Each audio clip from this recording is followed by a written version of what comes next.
स्वागत है दोस्तों आप सभी का इस सीरीज़ के फाइनल एपिसोड में, जहां मैं आप लोगों को लेग वर्कआउट दिखाने वाला हूं और साथ में कार्डियो वर्कआउट जो ऑप्शनल है।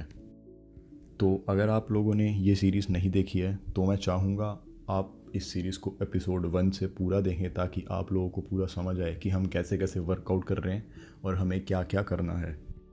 तो अब तक हमारे जो पिछले 2 एपिसोड में थे उसमें आप लोगों ने देखा हम हर एक्सरसाइज के 3 सेट्स कर रहे थे और रेप्स टिल फेलियर थे, यानी जितने रेप्स में हम फटीग फील करेंगे, थकावट फील करेंगे।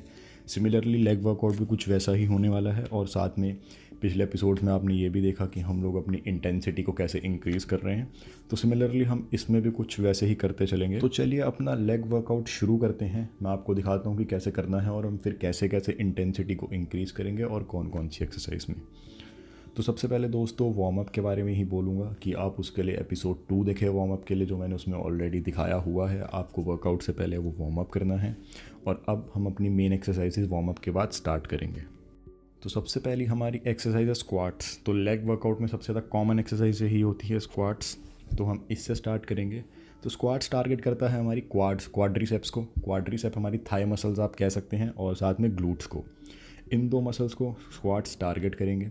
अब बात करता हूँ डेप्थ की, कि स्क्वाट में आपको कितना डीप जाना होता है। आप मिनिमम पैरेलल डेप्थ तक जाएं। पैरेलल डेप्थ मतलब जब आपकी जो थाइज होती हैं वो फ्लोर के पैरेलल हों, मिनिमम उस डेप्थ तक जाना है, ठीक है। उससे नीचे भी आप जा सकते हैं, नो प्रॉब्लम। जैसे मैं पैरेलल रेंज से नीचे जा रहा हूँ, मुझे कोई प्रॉब्लम नहीं होती। हो सकता है आप में से कुछ पैरेलल तक ही जा पाएँ, तो कोई बात नहीं, आप पैरेलल तक जाएँ एंड देन फिर स्क्वाट्स को परफॉर्म करें।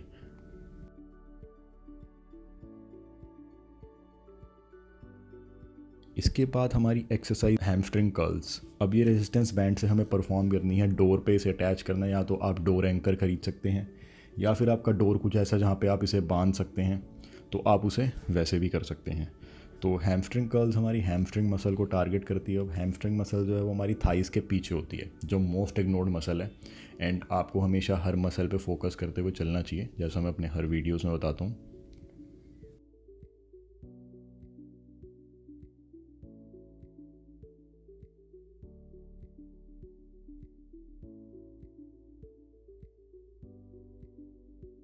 अगली एक्सरसाइज हमारी ग्लूट ब्रिजेस है, जो टारगेट कर रही है हमारे ग्लूट्स को। तो ग्लूट्स हमारी बॉडी में दोस्तों लार्जेस्ट मसल है और काफ़ी पावरफुल मसल भी है। तो इस मसल का स्ट्रॉन्ग होना ज़रूरी है, यानी हमारी अगर हमें एथलेटिक परफॉर्मेंस भी इंप्रूव करनी है और स्ट्रॉन्ग रहना है, तो ग्लूट्स एक बहुत ही ज़्यादा इंपॉर्टेंट मसल है ट्रेन करने के लिए, जो बेसिकली पावर जनरेशन में हेल्प करती है। आपको तेज़ भागना है, हैवी लिफ्ट करना है, तो उसमें ग्लूट्स का बहुत बड़ा कॉन्ट्रीब्यूशन होता है।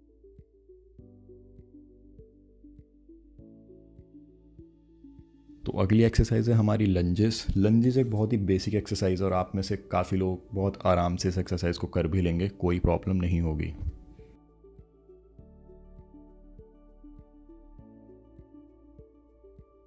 तो अगली एक्सरसाइज है हमारी ग्लूट एबडक्शन, जो टारगेट करेगी हमारे ग्लूटस मीडियस को।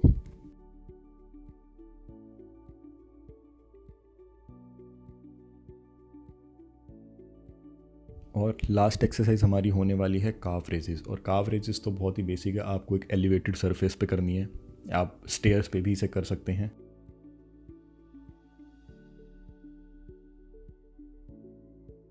तो अब ज़रा बात कर लेते हैं कार्डियो की, कि हमें कार्डियो में करना क्या है। तो ये 4 एक्सरसाइजेज हमें सर्किट की फॉर्म में करनी है। सर्किट की फॉर्म में मतलब हमें बैक टू बैक ये चारों एक्सरसाइजेज करनी है। Burpees, skater jump, shoulder taps और माउंटेन क्लाइंबर्स। तो करना क्या है, 15 से 30 सेकंड आपको पहली एक्सरसाइज करनी है, देन उसके बाद फिर आपको दूसरी, फिर तीसरी, फिर चौथी। जब आप ये चारों एक्सरसाइज कर लेंगे तब आपका जाके एक सेट होगा। अगर आप चाहें तो मैक्सिमम 15 सेकंड्स का रेस्ट ले सकते हैं एक्सरसाइजेस के बीच में। जैसे आपने बर्पीज़ करी, देन 15 सेकंड का रेस्ट लिया, फिर स्केटर जंप्स करे, तो आप ऐसे भी कर सकते हैं, या फिर आप इन चारों एक्सरसाइजेस को बिना रेस्ट लिए कर सकते हैं। तो बर्पीज़ जो हमारी वो बेसिक बर्पीज़ है, यानी हम पुशअप नहीं करेंगे पूरा, हम सीधा पुशअप की टॉप पोजीशन से आके वापस जंप करेंगे। तो हम एक बेसिक नॉर्मल बर्पी करने वाले हैं, कोई ज़्यादा इसमें मैं मुश्किल वेरिएशंस नहीं दिखा रहा हूँ। तो ये सिंपल बर्पी है, आपको ये करनी है 15 से 30 सेकंड तक।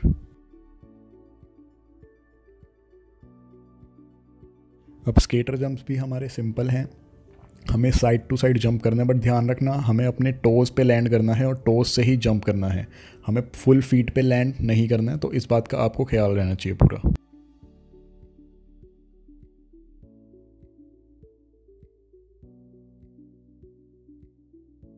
तो शोल्डर टैप्स में आपको करना है, नॉर्मल पुशअप पोजीशन में रहना है और अपने शोल्डर्स को टच करना है 1 बाय 1। अब इसमें ज़्यादातर लोग गलतियाँ करते हैं, जो उनके एब्स होते हैं, जो अपर बॉडी होती है, वो बहुत रोटेट करते हैं शोल्डर को टैप करते हुए। आपको वैसे नहीं करना, आपको मैक्सिमम ट्राई रखना है कि आपकी जो टॉर्सो है, अपर बॉडी है, वो रोटेट ना हो। तो अगली एक्सरसाइजेज हमारी माउंटेन क्लाइंबर्स हैं, जिसे आपको नॉर्मली करना है। अगर आप नॉर्मली ऐसे स्पीड में नहीं कर सकते हैं तो आप आराम से कर सकते हैं, जैसे मैं कर रहा हूँ। तो दोनों ऑप्शंस आपके पास, आप दोनों में से जैसे करना चाहते हैं वैसे कर सकते हैं। जैसा मैंने आपको बताया था कि जब आप ये चारों एक्सरसाइज लगातार कर लेंगे तब जाके आपका एक सेट होगा। पहले आप करेंगे बर्पीज, देन स्केटर जंप्स, फिर शोल्डर टैप्स, फिर माउंटेन क्लाइंबर्स। तो तब जाके आपका एक सेट पूरा होगा, एंड देन फिर आप दूसरा ऐसे रिपीट करेंगे। और जैसा मैं पहले बता चुका हूँ, कार्डियो ऑप्शनल है, ये आपके ऊपर है, आप करना चाहते हैं कार्डियो या नहीं। तो दोस्तों अब बात करते हैं इंटेंसिटी की, कि इंटेंसिटी बढ़ानी कैसे। आप लोग जानते हैं हम लोग इंटेंसिटी सबसे पहले हम लोग कैसे बढ़ाएंगे, कि हम 3 सेकंड में अपना नेगेटिव परफॉर्म करेंगे, एसेंट्रिक फेस परफॉर्म करेंगे। यानी कि जब हमारा मसल स्ट्रेच होगा हम उस वाले पार्ट को 3 सेकंड के लिए परफॉर्म करेंगे।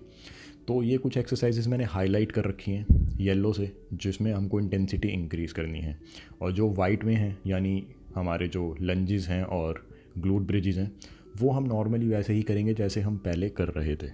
तो शुरुआत हम लोग स्क्वाट से करेंगे। आप लोग देख रहे हैं मैं नीचे धीरे धीरे 3 तक आ रहा हूँ। आप अपने मन में काउंट करेंगे 3 तक और उसी दौरान अपने उस नेगेटिव को परफॉर्म करेंगे। और मैं आप लोगों को फिर एक बात याद दिला दूँ कि ज़रूरी नहीं आपको हर हफ्ते इंटेंसिटी बढ़ानी है। आप इंटेंसिटी को तभी बढ़ाएं जब आपको लगे कि हाँ अब इंटेंसिटी बढ़ाने का टाइम आ चुका है, जब आप फील करें।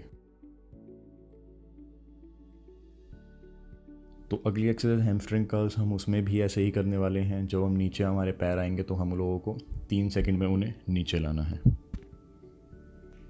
सिमिलरली हमारी जो अगली एक्सरसाइज होने वाली हैं, काफ रेजेस और ग्लूट एबडक्शन, हमें उन्हें भी ऐसे परफॉर्म करना है जो मैं अभी आपको दिखाने वाला हूँ।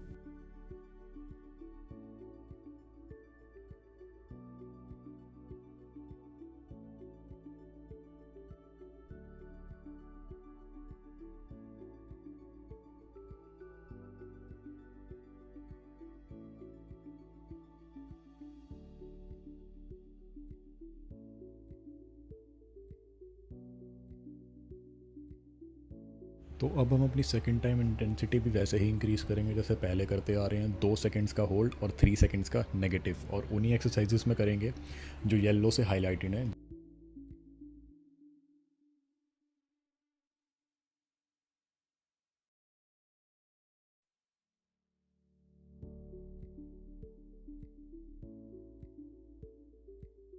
तो हैमस्ट्रिंग कर्ल्स करते हुए जब हमारी लेग्स हमारी बॉडी की सबसे ज़्यादा क्लोज होती है, जब हमारे ग्लूट्स के पास हमारी लेग्स होती हैं, वहाँ हमको 2 सेकंड का होल्ड करना है, एंड देन अपनी लेग्स को नीचे लेके जाते हुए हमें 3 सेकंड में उन्हें नीचे लाना है।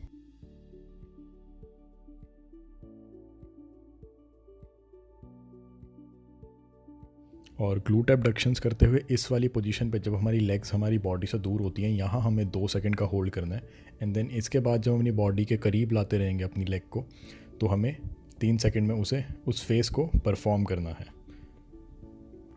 और ठीक वैसे ही हमें काफ रेजेस में भी करना है। जब हम टॉप पोजीशन पे होंगे 2 सेकंड का होल्ड, और नीचे आते आते हमें 3 सेकंड में परफॉर्म करना है। और बाकी जो हमारी एक्सरसाइजेस बची ग्लूट ब्रिज और लंजेस, वो सेम वैसे ही होने वाली है जैसे हम पहले कर रहे थे। तो दोस्तों ये थी पूरी सीरीज़ जिसमें मैंने आपको सारे वर्कआउट्स दिखाए कि आपको कैसे कैसे करने हैं। एंड आई होप ये सीरीज़ आप लोगों को अच्छी लगी होगी और आपके लिए हेल्पफुल रही होगी। तो ये था हमारा इस सीरीज़ का फाइनल वीडियो जिसमें मैंने आपको लेग वर्कआउट दिखाया, और ये सीरीज़ यहीं ख़त्म होती है। तो आई होप आप लोगों को ये अच्छी लगी होगी। अगर आप लोगों को अच्छी लगी तो प्लीज़ इसे लाइक करें और शेयर करें अपने दोस्तों के साथ ज़्यादा से ज़्यादा।